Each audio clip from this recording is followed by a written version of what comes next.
Assalamualaikum warahmatullahi wabarakatuh. Waalaikumsalam warahmatullahi wabarakatuh. Bismillahirrahmanirrahim.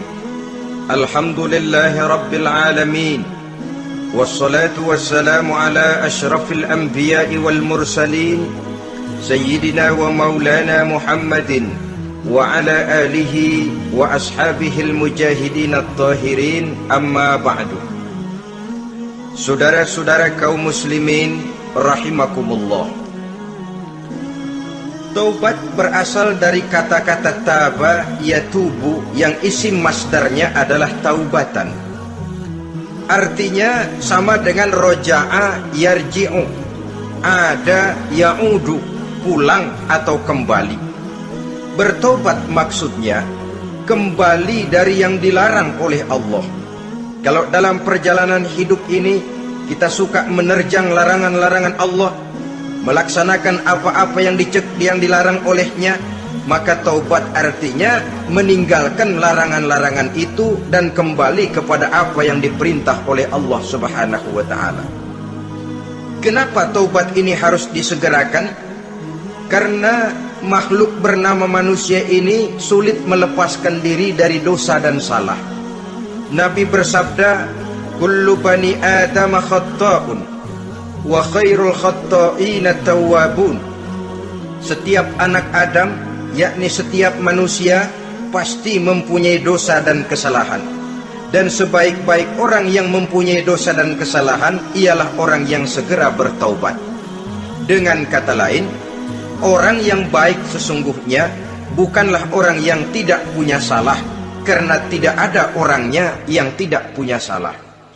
Tetapi orang yang baik adalah orang yang apabila melakukan kesalahan, dia segera sadar, dijadikannya kesalahan itu sebagai pelajaran untuk tidak diulanginya lagi pada masa-masa yang akan datang. Inilah yang digambarkan oleh Allah Subhanahu wa ta'ala dalam surah Ali Imran ayat 135.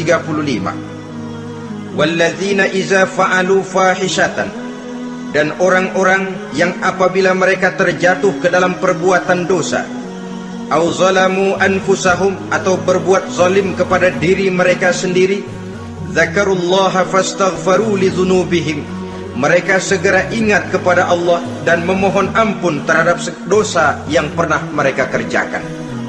Saudara-saudara kaum muslimin rahimakumullah, sejak awalnya iblis memang sudah memproklamirkan diri di hadapan Allah Subhanahu wa ta'ala. Apa kata iblis? Ya Rabbi wa izzatika la azalu aghwi bani Adam ma damat arwahuhum fi ajsadihim. Ya Allah, demi kemuliaanmu saya bersumpah, kata iblis, saya akan selalu memperdayakan anak-anak Adam. Saya akan selalu menggoda manusia selama ruh mereka masih ada di dalam jasad mereka. Jadi selama ruh masih ada di dalam jasad, selama itulah iblis akan selalu berusaha menggelincirkan manusia untuk jatuh ke tempat salah dan ke tempat-tempat dosa. Tetapi kemudian Allah juga memberikan jaminan. Allah menjawab proklamasi iblis ini, wa izzati wa jalali ya mal'un la azalu aghfiru lahum mastaghfaru. Demi kehormatanku, demi kemuliaanku, hai mal'un, hai yang terkutuk, hai iblis, kalaupun engkau selalu memperdayakan manusia, kalaupun engkau selalu menipu dan menggoda mereka sepanjang ruh mereka masih ada di dalam jasad, aku akan senantiasa memberikan ampun kepada mereka sepanjang mereka memohonkan ampun kepadaku. Inilah jaminan dari Allah Subhanahu wa ta'ala. Saudara-saudara kaum muslimin rahimakumullah, oleh karenanya apabila kita berbicara tentang taubat, artinya kita berbicara tentang tingkah laku kita dalam kehidupan sehari-hari. Apa yang harus kita lakukan untuk sempurnanya satu taubat? Pertama, menyesal terhadap dosa yang pernah kita lakukan. Kadang-kadang ada juga orang bertaubat Tapi bukan nyesal terhadap dosa yang dia kerjakan, malah puas katanya. Dia ngomong sama teman-temannya, saya dulu zaman muda sudah kenyang judi, kenyang zina, kenyang mabuk-mabukan, sudah puas. Sekarang tinggal benernya saja, saya sudah taubat. Taubatnya sih bagus, tapi puasnya itu yang jelek. Kenapa harus dikatakan puas? Bukan puas, menyesal. Menyesal saya dulu. Kenapa hanyut terjebak dosa? Kenapa tenggelam di meja judi? Kenapa tenggelam di minum-minuman keras? Kenapa hanyut kepada perbuatan munkar dan maksiat? Saya menyesal sekali.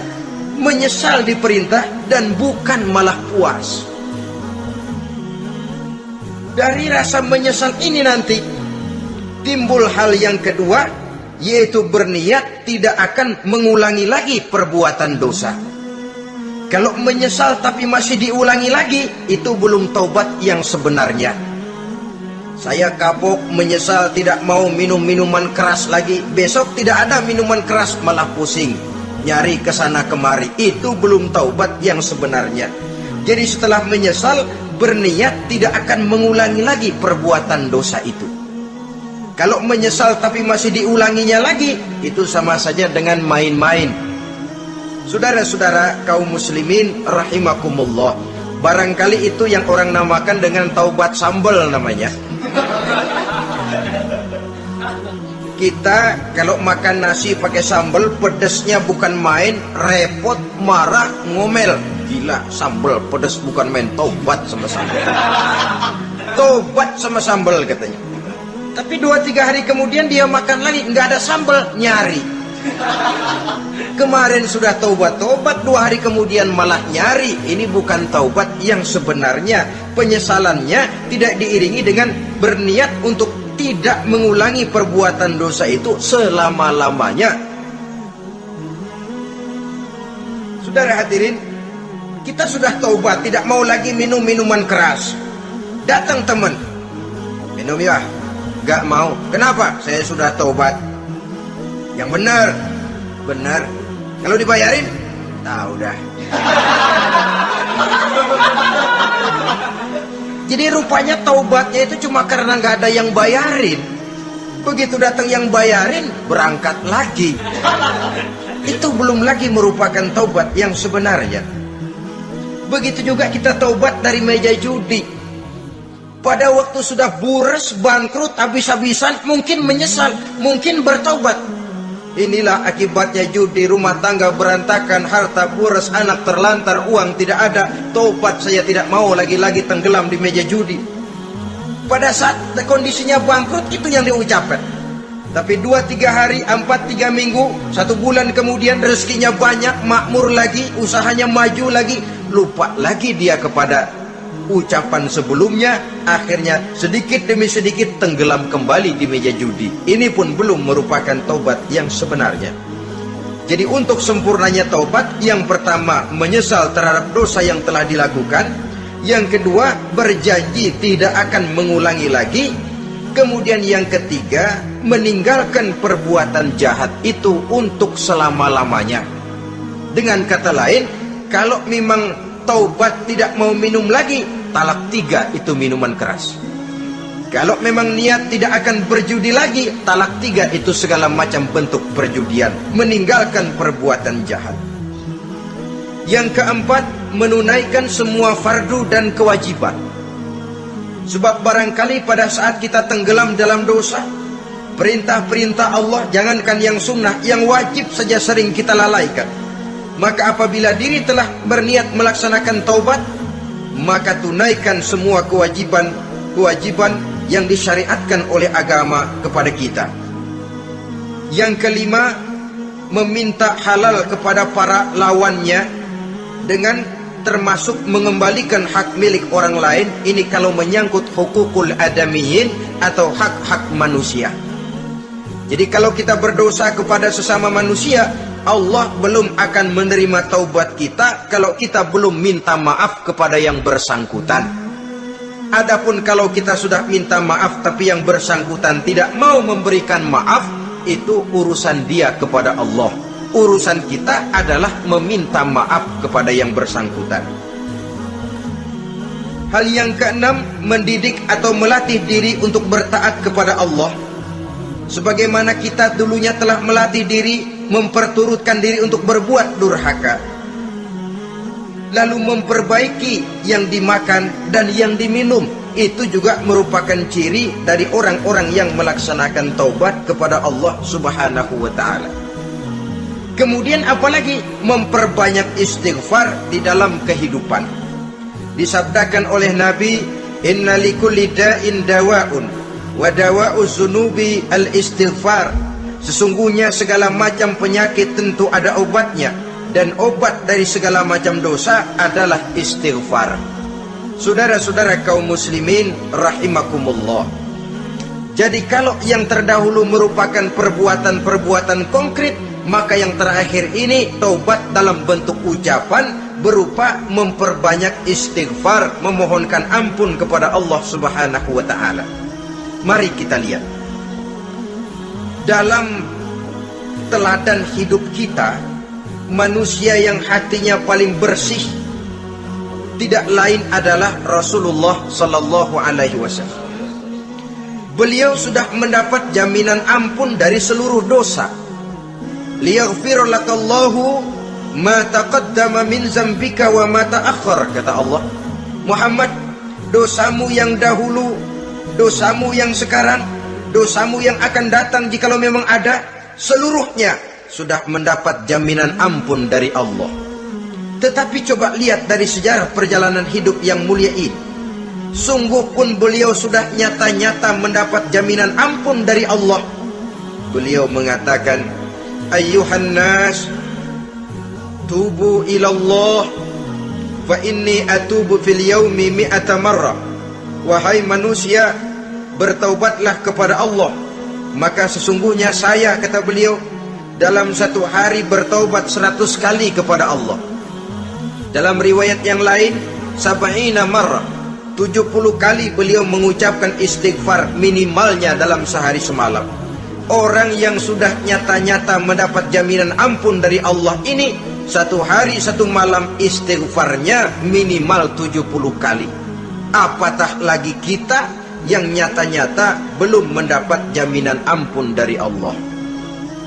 Di dalam satu hadis diriwayatkan bahwa iblis laknatullah alaih pernah berkata, ahlaktun nasa bizzunubi wal ma'asi. Aku rusak dan aku hancurkan kehidupan manusia dengan dosa dan dengan segala macam perbuatan maksiat. Iblis menghancurkan manusia dengan menanamkan kegemaran berbuat dosa dan menanamkan kesukaan untuk bergelimang dalam dunia maksiat. Tetapi kemudian iblis mengakui, wa ahlakuni bila ilaha illallah wal istighfar. Tetapi kemudian terbalik, manusia menghancurkan aku dengan kalimat la ilaha illallah dan dengan istighfar, yakni mengucapkan astaghfirullahalazim. Inilah senjata pemungkas menghadapi upaya iblis untuk menghancurkan manusia.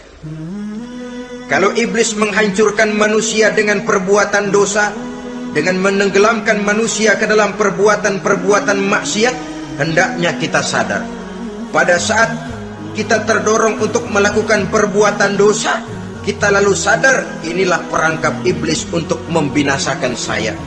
Pada saat kita terjebak ke dalam perbuatan maksiat dan munkarat, ingatlah baik-baik, inilah perangkap iblis untuk merusak dan membinasakan saya. Maka hancurkan perangkap iblis, hancurkan tipu daya dan usaha iblis itu dengan apa? Dengan kalimat la ilaha illallah dan dengan memperbanyak istighfar. Falamma ra'aitu dzalik, ketika aku lihat hal itu, kata iblis, mereka hancurkan kita dengan dosa dan maksiat, dan kita hancurkan mereka dengan la ilaha illallah dan istighfar. Diamkah iblis? Puaskah iblis? Ternyata tidak. Apabila aku lihat usaha manusia itu, ahlaktuhum bil huda, ahlaktuhum bil hawa, wahum yahsabuna annahum muhtadun.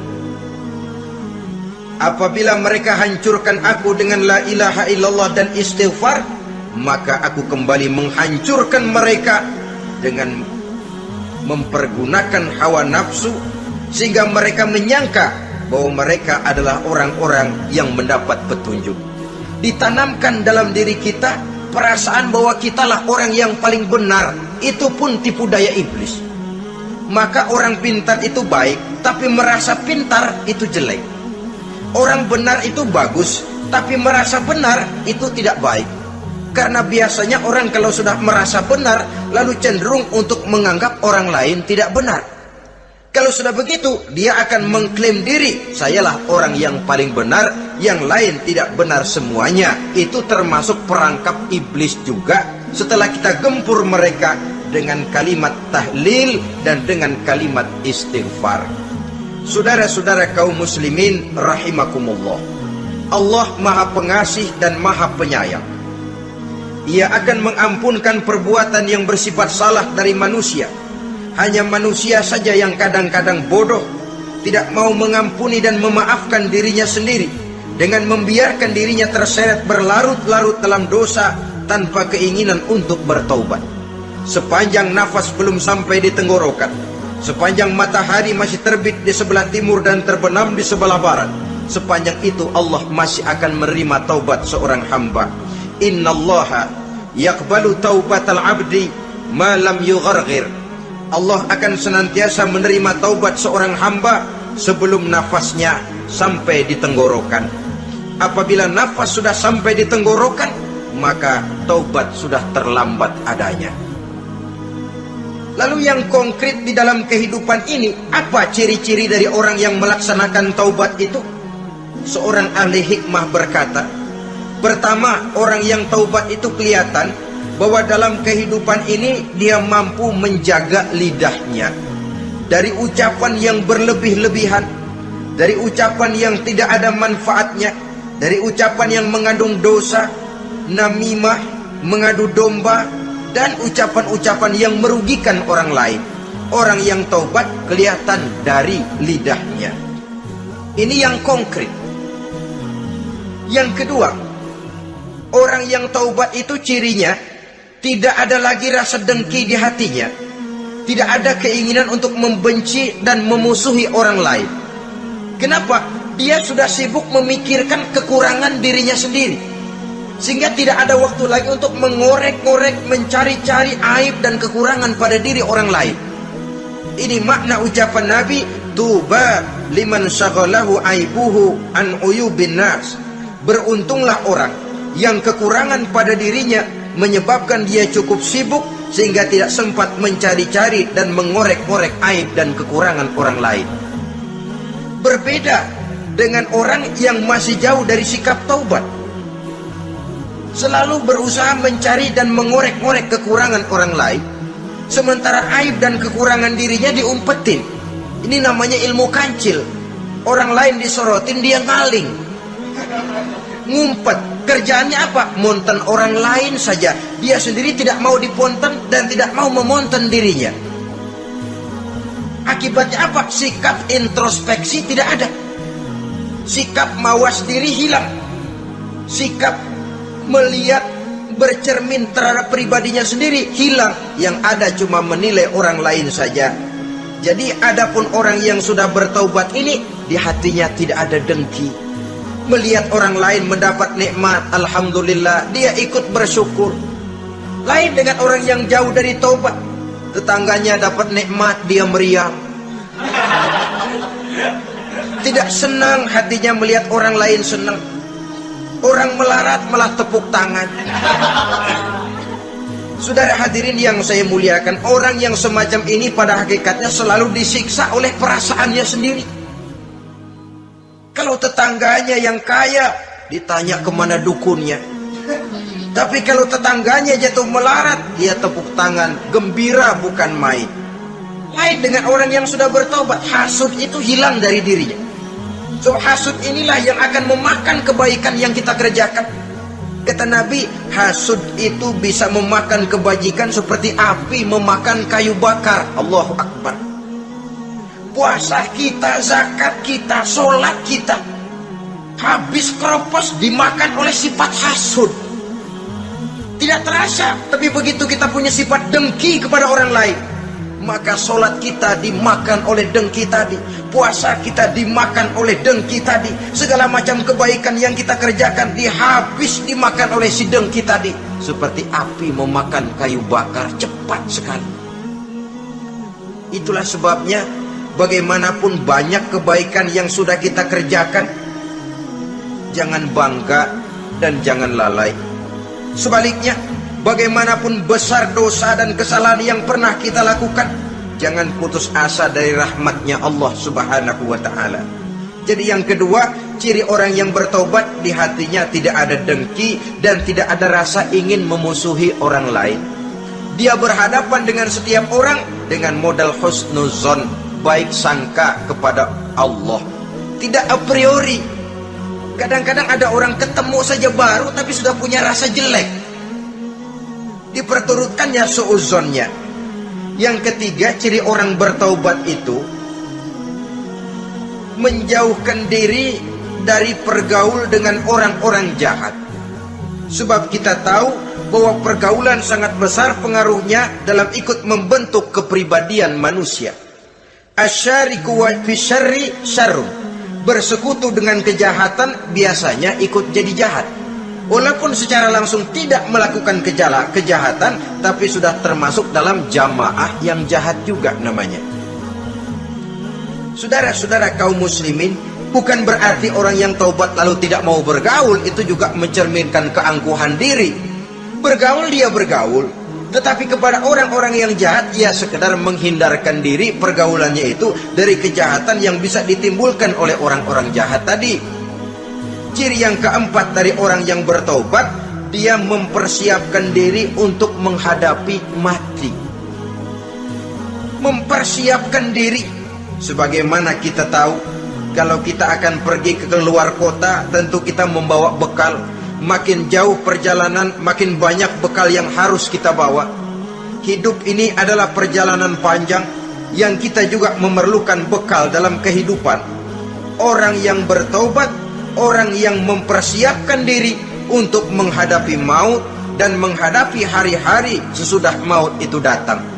Menghadapi kehidupan di alam barzakh, menghadapi kehidupan di alam akhirat dan selanjutnya. Dia mempunyai persiapan, sehingga kapan maut datang, dia sudah punya persiapan lebih dahulu. Saudara, kalau kita siap dipukul orang, pada saat pukulan itu datang, rasanya sakitnya agak lebih kurang daripada kita tidak pernah siap untuk dipukul. Walaupun bobot pukulannya sama, tapi kita akan lebih punya daya tahan kalau kita sudah siap. Oleh karena itu, orang yang bertobat, orang yang mempunyai persiapan untuk menghadapi mati. Tidak hanya untuk menghadapi mati, tapi juga menghadapi hidup di seberang kematian nanti. Maka karenanya, dia sibuk dengan dunianya, tapi juga dia lebih sibuk dengan akhiratnya. Dia tenggelam dalam berbagai macam kesibukan dunia, lain saat dia memfanakan diri untuk membekali diri menghadapi kehidupan sesudah hidup yang sekarang ini. Ciri-ciri ini tentu akan kelihatan dari gerak hidup seseorang. Saudara-saudara kaum muslimin rahimakumullah.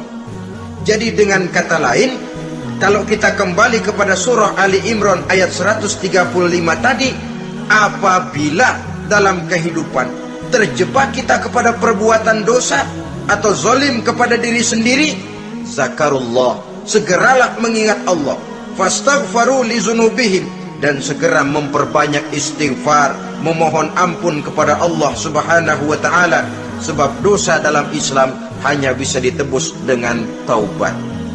Bukan dengan uang, bukan dengan beras, bukan juga dengan piagam. Dosa dalam Islam hanya bisa ditebus dengan melaksanakan taubat kepada Allah. Dan untuk bertaubat tidak usah ngulur waktu. Besok saja, bulan depan saja, tahun depan saja, nanti saja kalau sudah agak sedikit tua. Ibarat diri kita ini kaca, kata Imam Ghazali, maka dosa adalah debu. Apabila kaca kena debu, sedikit nempel debu lalu dilap, sedikit nempel debu terus dilap lagi, insya Allah kaca akan tetap bersih. Tapi kalau kita menunggu debu sampai banyak, apalagi sampai berurat, berkarat, nanti akan sulit membersihkannya. Demikian hati manusia itu. Kalau sudah dihinggapi oleh dosa, ditumpuknya lagi, berkarat dosa dalam hati, biasanya berat untuk melaksanakan taubat. Untuk lebih meningkatkan pengertian kita tentang ciri dari orang-orang yang bertaubat, mari kita ikuti sebuah dialog yang pernah terjadi antara Rasul dengan para sahabat. Satu hari ketika sedang berkumpul dengan para sahabat, baginda Rasul bertanya, "Atadruna manit taib?" Saudara-saudara, tahu nggak saudara-saudara, siapa sebenarnya orang-orang yang bertaubat itu? Macam-macamlah jawaban para sahabat, tapi yang jelas akhirnya mereka berkata, Allahu wa rasuluhu a'lam. Allah dan Rasulnya yang lebih tahu siapa sebenarnya orang yang bertaubat itu. Atas jawaban ini, baginda Rasul lalu menegaskan, pertama, man taba wa lam yata'allamil ilma falaysa bitaibin. Siapa orang yang mengaku bertaubat kepada Allah, lalu dia tidak mau mencari ilmu, tidak mau belajar, falaysa bitaibin, maka dia belum termasuk orang yang bertaubat. Jadi di sini jelas bahwa bukan hanya dari dosa kita bertaubat, juga bertaubat dari kebodohan. Dalam arti tidak membiarkan diri kita bodoh terus menerus. Dengan bahasa anak sekarang, bodoh tapi betah.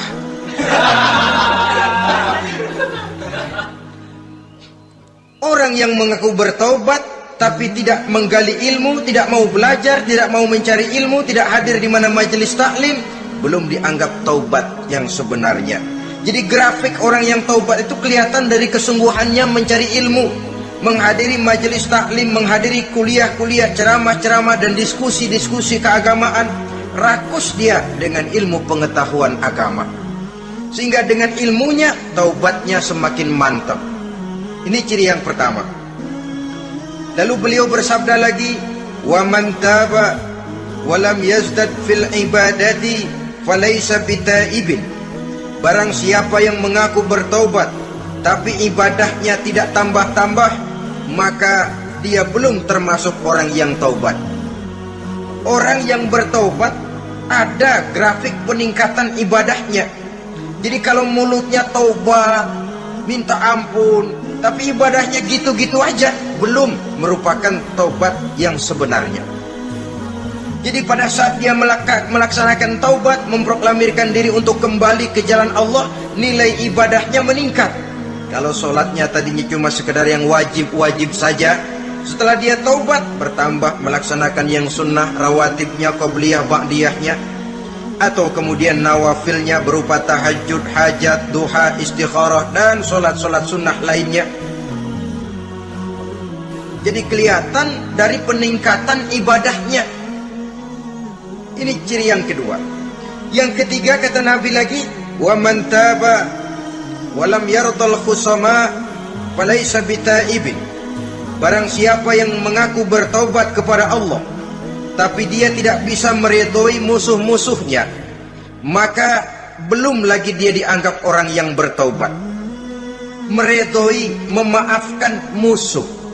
Saudara, memberi maaf itu lebih sulit daripada minta maaf. Tapi memberi maaf lebih mulia daripada minta maaf. Minta maaf gampang, memberi maaf yang sulit. Karena itu orang yang memberi maaf menunjukkan jiwa yang lebih luhur daripada orang yang minta maaf. Sebab apa? Posisi orang yang memberi maaf kan posisi orang yang menang. Biasanya dalam posisi menang orang gampang congkak dan sombong. Orang datang minta maaf kepada kita, lalu timbul keseganan. Iya, minta maaf sih gampang. Memberi maaf itu yang sulit, tapi itu yang sangat dianjurkan, dan itu merupakan ciri dari orang-orang yang bertaubat. Lalu apalagi? Wa man taba wa lam yughayyir libasahu wa zinatahu falaysa bitaibin. Barang siapa yang mengaku bertaubat tetapi pakaian dan perhiasannya tidak berubah, maka dia belum lagi dianggap bertaubat. Orang bilang pakaian memang kulit, yang penting isi. Tetapi bagaimanapun kulit mencerminkan isi. Dari pakaian kita bisa mengkaji kepribadian seseorang. Saya berpendapat bahwa pakaian penting, kulit juga penting. Kulit penting, isi penting. Kulit tanpa isi tidak ada artinya. Isi tanpa kulit juga meragukan orang. Wah, yang penting kan isinya, kulitnya gimana saja. Saya mau tanya, saudara dapat duren di jalanan, isi aja nggak ada kulitnya, kira-kira dimakan nggak duren? Paling kurang akan menimbulkan keraguan, jangan-jangan sudah dicampur racun ini. Jadi dengan demikian orang yang bertaubat ini kelihatan dari cara berpakaian, cara berhias diri, tidak over. Dia kembali kepada fungsi berpakaian. Dalam Islam kan sesungguhnya fungsi pakaian itu yang paling utama. Pertama, nutup aurat, itu ukurannya. Yang kedua, pantas. Yang ketiga, baru soal mode. Di zaman kita sekarang terbalik. Mode nomor 1, pantas belakangan, nutup aurat apa tidak nomor 16. Kalau sudah mode, kita kekira kekurangan pertimbangan. Ini buat saya pantas apa tidak, ini menutup aurat apa tidak. Kita balik. Padahal fungsi berpakaian dalam Islam tujuan utamanya, pertama nutup aurat. Biar modenya mutaakhir, ciptaan Pierre Cardin sekalipun, kalau memang tidak nutup aurat, ya hukumnya masih belum berpakaian. Atau juga ukuran yang kedua, pantas. Yang orang lain pantas kita pakai, belum tentu kita pantas. Kita kadang-kadang kehilangan pertimbangan. Lihat iklan bintang film memakai pakaian yang begini bagus, lalu kita pakai saja. Ya tentu namanya bintang film. Kadang-kadang pakaian untuk show dipakai buat kondangan, akhirnya habis sekampung orang nonton dia. Ya nggak pantas toh, nggak wajar. Saudara hadirin yang saya muliakan, orang yang bertobat kelihatan dari pakaian dan perhiasannya. Kalau sudah memakai perhiasan, ya sekedarnya saja. Tidak lalu dengan niat supaya orang tonton, supaya orang lihat, supaya orang tahu dia kaya, supaya timbul decak kagum, asal dia lihat orang lalu wah. Kalau sudah diwahi lalu senang. Saudara hadirin yang saya muliakan, kemudian kata Nabi lagi, wa man taba wa lam yubaddil ashabahu falaysa bitaibin. Siapa yang mengaku bertaubat tapi pergaulannya dari itu ke itu saja, seperti itu juga, tidak mengalami perubahan, maka dia belum lagi dianggap bertaubat. Kalau taubat kita dari judi, jangan bergaul lagi dengan penjudi. Dalam arti jangan berkumpul di majelis judi. Ah, saya sih udah tobat nggak main judi, tapi ngumpulnya di situ terus. Ya bagaimana? Pada akhirnya toh akan terseret juga. Saudara hadirin yang saya muliakan, jadi dengan demikian lingkungan juga sangat besar pengaruhnya dalam kriteria orang yang bertaubat. Selanjutnya Nabi bersabda, wa man taba wa lam yughayyir khuluquhu falaysa bitaibin. Siapa yang mengaku bertaubat tapi akhlaknya, budi pekertinya tidak mengalami perubahan, maka orang itu pun belum dianggap bertaubat. Ini juga konkret. Orang yang bertaubat kelihatan dari akhlaknya. Kalau kemarin sama orang tua songong, kurang ajar, nyelongcong, maka setelah taubat dia berakhlak kepada orang tua. Kalau kemarin kepada anak muda menindas, tidak senang kepada anak muda yang maju, setelah dia taubat dia bisa menyayangi kepada anak-anak muda. Akhlak ini lain dengan adat, istiadat. Adat biasanya hanya memandang yang lahir, sedangkan akhlak zahir batin dipandang. Contoh, seorang anak muda kalau lewat di depan orang tua membungkukkan badan, menurut adat dia sudah sopan.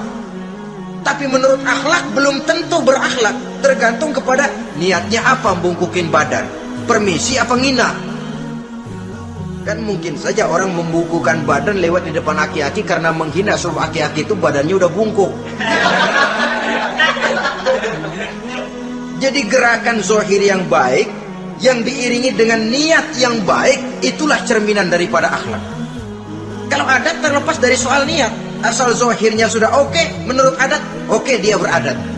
Niatnya apa? Adat tidak pernah menilai. Maka orang yang bertaubat pun kelihatan dari akhlaknya, dan akhlak itu adalah keseluruhan tingkah hidup manusia. Cara berjalan ada akhlak, cara makan ada akhlak, cara duduk ada akhlak, cara tidur ada akhlak. Sehingga pantas ketika Siti Aisyah ditanya, Aisyah, Rasulullah itu akhlaknya apa sih? Beliau menjawab, karena Rasulullah khuluquhul Quran. Rasulullah itu akhlaknya Quran. Sehingga di kalangan ilmuwan lalu ada ungkapan bahwa Nabi Muhammad adalah Quran berjalan. Maksudnya seluruh konsepsi Quran sudah diterjemahkan dalam kehidupan Nabi. Maka tidak heran kalau Islam mengatur kehidupan manusia sejak yang sekecil-kecilnya sampai yang sebesar-besarnya. Cara berpakaian ada akhlaknya, kan begitu toh dalam Islam. Saudara diri di depan kaca, ngaca, ada akhlaknya, ada bacaannya. Allahumma kama hasanta khalqi fahassin khuluqi. Sampai saudara masuk ke dalam WC sekalipun ada akhlaknya. Karena akhlak adalah keseluruhan gerak hidup manusia. Orang yang bertobat kelihatan dari perubahan akhlaknya. Kemudian beliau bersabda, "Wa man taba wa lam yatwi firashahu wa bisatahu falaysa bitaibin." Siapa orang yang mengaku bertobat tetapi dia tidak menggulung tempat tidur dan spraynya, maka dia belum dianggap bertobat. Ini bahasa kinayah. Menggulung spray, melipat tempat tidur artinya lebih banyak ibadahnya daripada tidurnya. Kalau ngaku taubat tapi sehari 24 jam, 22 jam tidur, cuma 2 jam ibadah, ya belum mencapai kriteria itu. Dengan kata lain, orang apabila sudah memproklamirkan diri untuk taubat, menyingsingkan lengan baju, melipat spray, menggulung tempat tidur. Bukan berarti dia tidak tidur-tidur, tetapi bersiap diri untuk melaksanakan ibadah yang pada saat dia terjebak dalam dosa, sudah banyak ibadah yang ditinggalkannya. Saudara-saudara kaum muslimin rahimakumullah. Kemudian beliau bersabda pula, "Wa man taba wa lam yatasaddaq falaysa bitaibin." Barang siapa yang mengaku bertobat kemudian dia tidak menyedekahkan karunia yang diberikan Allah kepadanya, maka taubatnya belum lagi dianggap taubat yang sebenarnya. Faman istabana minal abdi hazihil khisal fahuwa taibun haqqa. Apabila nyata tanda-tanda ini pada diri seorang hamba, maka barulah taubatnya dinamakan taubat yang sebenarnya. Jadi untuk taubat itu ada 2 jalan yang bisa kita tempuh. Pertama, taubat dengan lisan, taubat dengan ucapan. Dalam artian apa? Memperbanyak istighfar. Istighfar yang mana? Yang mana yang mungkin saja. Kalau waktunya sempit, ya istighfar yang pendek-pendek. Astaghfirullah, astaghfirullah, astaghfirullah. Mau yang lebih panjang, astaghfirullahalazim allazi la ilaha illa huwal hayyul qayyum wa atubu ilaih min jami'il ma'asi waz zunub la haula wala quwwata illa billahil aliyyil azim. Ada waktu yang lebih panjang lagi, membaca sayyidul istighfar. Tiap kali berbuat jahat, tiap kali diiringi dengan istighfar. Nah, ini yang bisa runtuh dengan istighfar ini dosa apa? Dosa yang ringan, dosa yang biasanya dilakukan oleh panca indera kita. Mata, ini dosa mata, insya Allah bisa runtuh dengan istighfar. Melihat yang haram, cepat nunduk, astagfirullah. Habis nunduk jangan ngeliatin lagi. Kadang-kadang ngelihat nunduk, istighfar, melotot lagi, istighfar lagi.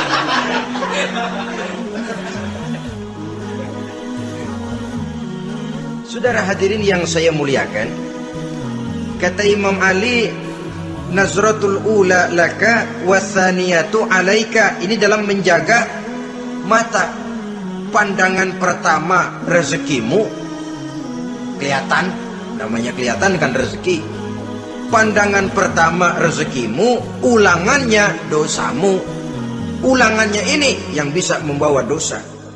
Dosa karena lidah, mengucapkan kata-kata yang menyakitkan orang. Dengan istighfar, insya Allah runtuh. Adapun dosa-dosa besar lainnya, tentu harus dengan perbuatan. Tidak cukup dengan sekedar istighfar saja. Perbuatannya apa? Itulah seperti yang sudah saya sampaikan pada ciri-ciri orang yang bertaubat tadi. Oleh karenanya, beruntunglah kita masih diberikan umur oleh Allah. Sehingga segala dosa dan kesalahan yang kita lakukan, kita masih punya kesempatan untuk mengadakan pemutihan, bertaubat kepada Allah. Nah, apa kemudahan yang diberikan Allah kepada orang yang melazimkan istighfar di dalam hidupnya? Pertama, kata Nabi, man lazimal istighfar, siapa orang yang melazimkan, membiasakan diri istighfar, diberikan keistimewaan oleh Allah. Pertama, ja'alallahu lahu min kulli dhiqin makhraja. Allah akan memberikan jalan keluar untuknya dari segala macam kesulitan. Hidup ini kan problem. Makin tinggi status sosial, makin banyak urusan. Urusan akan selesai apabila hidup di dunia selesai. Kita menyangka orang lain lebih enak dari kita, padahal tiap orang punya urusan. Yang namanya enak barangkali persis seperti pelangi biang lala itu. Tidak pernah di atas kepala kita, di atas kepala orang lain saja. Begitu kita memandang keenakan dalam hidup ini. Petani bilang pedagang enak, pedagang bilang petani enak. Tapi begitulah keenakan itu. Orang yang melazimkan istighfar, dia akan diberikan jalan keluar dari segala macam kesulitan. Menurut perhitungan otak, didlek, buntu, tidak sanggup lagi, entah bisa terwujud dan terlaksana. Allah memberikan jalan keluar dari segala kesulitan. Saudara, kalau Allah sudah memberikan jalan keluar dari kesulitan, siapa lagi yang bisa bikin sulit kita? Kalau Allah yang memberikan jalan keluar, everything is running well katanya. Semua urusan bisa jalan dengan lancar. Tapi tanpa istighfar, jauh kita dari Allah. Jalan yang sudah lapang pun bisa jadi sempit. Urusan yang sudah nyata akan selesai pun bisa jadi jelimet. Dan jalan yang tadinya tidak berliku-liku pun bisa berliku-liku. Ini faktor yang di luar perhitungan matematis. Kita tidak mampu, Allah maha mampu. Menurut akal kita tidak mungkin. Kalau Allah mau, tidak ada yang tidak mungkin. Saudara-saudara, ini fasilitas pertama. Orang yang gemar istighfar diberikan jalan keluar dari segala macam kesulitan. Yang kedua, wa min kulli hammin faraja, diberikan kegembiraan dari setiap kesusahan yang dihadapinya. Ada saja faktor-faktor yang mendatangkan kegembiraan, yang mendatangkan refreshing di dalam kehidupannya, sehingga dia tidak lalu merasa jalannya buntu, tidak merasa kesulitannya tidak pernah terselesaikan. Dan yang ketiga, fasilitas yang diberikan Allah kepada orang yang gemar istighfar, wa razaqahu min haitsu la yahtasib. Allah akan memberikan kepada mereka rizki dari jalan yang tidak pernah mereka sangka-sangka, dari jalan yang tidak pernah mereka perkirakan sebelumnya. Saudara-saudara kaum muslimin rahimakumullah, inilah fasilitas ketiga yang diberikan Allah kepada orang yang gemar istighfar. Rizkinya datang dari jalan yang tidak disangka-sangka. Sebab rizki ini juga termasuk hal gaib. Dan jangan lupa, ar-rizku bimakna al-ata hissiyan kana au maknawiyan. Rizki adalah pemberian, baik yang konkret maupun yang abstrak. Kita sering membatasi pengertian rezeki, maka rezeki kita jadi sering terbatas. Menurut kita kan yang namanya rezeki cuma duit saja. Kalau bukan duit, bukan rezeki. Padahal semua karunia Allah itu rezeki. Umur, rezeki. Istri, rezeki. Anak, rezeki. Pangkat dan jabatan, rezeki. Termasuk duit juga rezeki. Tapi dalam kebiasaan kita, rezeki cuma duit. Begitu duit seret, kita anggap rezeki macet. Maka akhirnya kita tidak bersyukur kepada Allah. Padahal mungkin di sektor duit macet, tapi rezeki dari segi lain, ilmu barangkali tambah, wibawa naik, pangkat naik, anak tambah, itu juga merupakan rezeki. Saudara-saudara kaum muslimin rahimakumullah, orang yang gemar istighfar ini diberikan rezeki dari jalan yang tidak disangka-sangkanya, dibukakan perbendaharaan Allah untuknya, sehingga rezekinya datang dari cara yang tidak disangka-sangka. Allah Maha Kaya. Kalau dia mau, la mani'a lima a'taita wa la mu'tiya lima mana'ta. Tidak satu kekuatan pun yang mampu mencegah apa yang hendak diberikan Allah, dan tidak satu kekuatan pun yang sanggup memberikan apa yang dicegah oleh Allah Subhanahu wa taala. Ini keistimewaan yang diberikan Allah kepada mereka yang gemar beristighfar di dalam kehidupan ini. Jangan lagi berpikir, gua sih nggak punya dosa, istighfar amat. Sombong, saudara-saudara. Manusia itu lebih baik merasa banyak dosa daripada merasa tidak punya dosa. Tanda orang bahagia, kata Nabi, 4. Pertama, orang yang selalu ingat kepada kesalahan yang pernah dia lakukan. Itu orang bahagia. Selalu ingat kepada kesalahan yang pernah dilakukannya, sehingga pada saat akan melakukan kesalahan yang baru, dia mikir-mikir, dosa gue yang kemarin udah 3 keranjang, nih nambah lagi. Ingatannya terhadap kesalahan yang lalu akan merupakan langkah preventif yang mencegah dirinya untuk tidak menambah kesalahannya. Orang bahagia, orang yang selalu ingat kesalahan yang pernah dia lakukan, terbayang di pelupuk mata, bukan ngumpet-ngumpetin dosa. Sebab apa yang mau kita umpetin di hadapan Allah? Yang kedua, tanda orang bahagia itu orang yang selalu melupakan kebaikannya. Kalau dia berbuat baik, dia lupakan. Dia anggap dirinya belum pernah berbuat baik, sehingga di mana ada kebaikan dia tidak bisa ikut. Dia merasa sangat rugi, sebab dia anggap dirinya belum pernah berbuat baik.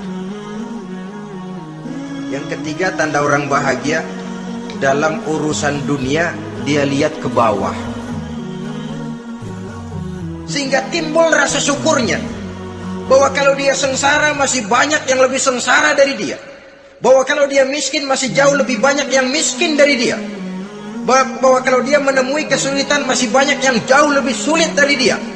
Dengan cara itu jiwanya akan lapang, hidupnya akan tenang, dan dia tidak pernah ingkar kepada nikmat yang diberikan Allah. Sebaliknya, yang keempat, tanda orang bahagia itu dalam urusan akhirat dia lihat ke atas. Dunia lihat yang bawah, akhirat lihat yang atas. Kalau dia bisa sholat, kenapa saya tidak? Kalau dia sanggup puasa, kenapa saya tidak? Kalau dia bisa baca Quran, kenapa saya tidak? Timbul panas, nyontoh ibadah mendatangkan kebahagiaan. Rakus ibadah malah dianjurkan, rakus dunia malah tercela. Nah, lawanannya orang celaka, saudara-saudara. Orang celaka juga tandanya 4, lawanan yang tadi itu. Pertama, orang yang selalu melupakan kesalahannya. Kalau berbuat dosa lupa, sok bersih. Alah, dosa gue mah dikit. Saudara hadirin yang saya muliakan, orang yang selalu melupakan kesalahan, menganggap dirinya bersih, akhirnya kalau ingin berbuat dosa nggak mikir-mikir, tidak ada lagi yang ditimbang-timbang. Selanjutnya, yang kedua, orang celaka itu orang yang selalu mengingat kebaikannya. Akhirnya apa? Timbul sifat nepuk dada, membanggakan jasa, lahirlah pahlawan-pahlawan kesiangan. Selalu membanggakan diri, nepuk dada. Kalau enggak saya, itu masjid, kalau enggak saya, itu pesantren, kalau enggak saya, itu umat, kalau enggak saya. Memangnya kalau enggak sampean kenapa? Orang yang celaka adalah orang yang selalu menghitung-hitung kebaikan yang pernah dikerjakannya. keikhlasannya kurang, makin dia hitung, makin kurang nilai pahalanya. Makanya kalau berbuat baik, ya anggap saja buang sampah, gak usah ditengok-tengok, gak usah diingat-ingat, dan gak usah mengharap orang yang kita tempat berbuat baik akan membalas kebaikan. Saudara hadirin yang saya muliakan, yang ketiga, tanda orang celaka dalam urusan dunia, ngelihatnya ke atas, panasnya timbul, syirik dan dengkinya naik, rakusnya jadi.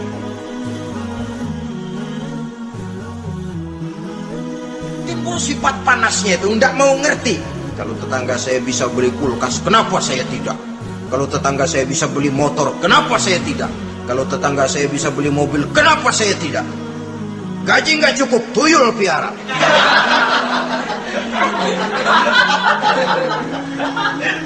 Orang itu kalau sudah didorong oleh rakus kan bisa jadi menghalalkan segala macam cara untuk mencapai tujuan.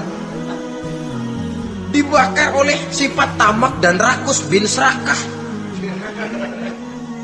Nah, kalau sudah didorong oleh rasa rakus, yang segera tersingkir pertama rasa malu. Orang kalau sudah rakus nggak ada malunya, rasa malunya hilang. Padahal syarat jadi orang itu kan kalau punya rasa malu. Nggak punya rasa malu, kurang syarat jadi orang.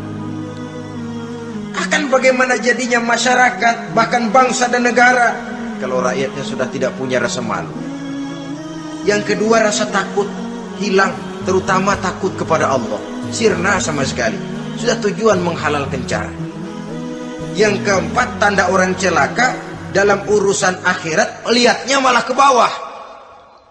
Kenapa kamu enggak sholat? Itu bapak anu yang tuaan, enggak, saya enggak lagi. Kenapa ngelihatnya mesti kepada yang begitu? Sehingga lalu tidak ada gairah untuk mencontoh. Saudara-saudara kaum muslimin rahimakumullah, walaupun serba singkat oleh karena terbatasnya ruang pembicaraan ini, mudah-mudahan bisa memberikan gambaran sepintas tentang ciri-ciri orang yang bertaubat. Dengan harapan, marilah kita menjadi orang yang bertaubat sebenarnya, dengan ciri menyesal terhadap dosa yang pernah kita lakukan, meninggalkan perbuatan jahat, dan berjanji tidak akan mengulangi lagi perbuatan jahat itu. Kalau dia menyangkut hak-hak manusia, maka hak itu harus kita kembalikan, dan kepada yang bersangkutan kita harus meminta maaf. Apabila ditambah dengan kegiatan lisan, memperbanyak istighfar dalam kesempatan yang mungkin di sepanjang perjalanan hidup ini. Ini sajalah yang kita bicarakan pada pertemuan kali ini. Terima kasih atas segala perhatian. Mohon maaf atas segala kekurangan. Usikum wa nafsi bitaqwallah. Wassalamualaikum warahmatullahi wabarakatuh. Waalaikumsalam warahmatullahi wabarakatuh.